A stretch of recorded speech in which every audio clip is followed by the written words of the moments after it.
Hello, everyone. I am going to start with color formatting. Color formatting. Power BI allows users to customize the colors used in visualizations, such as charts, graphs, and tables.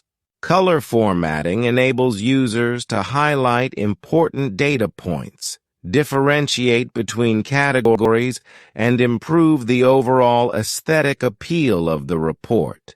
Users can choose from a variety of color palettes or create custom color schemes to suit their specific needs. Color formatting options are available for elements like data points, axes, backgrounds, borders, and text within visualizations. And also icon formatting, also similar to color formatting. Instead of color, we will use icons. Then next, tooltip. Tooltips provide additional information or context when users hover over specific data points within a visualization.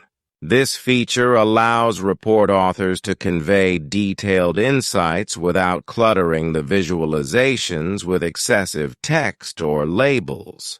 Tooltips can be customized to display various types of information, including data values, labels, descriptions, or even images.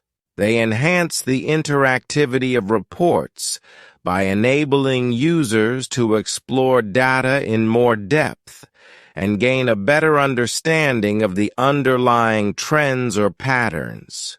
Now you can observe how this will work and how to use.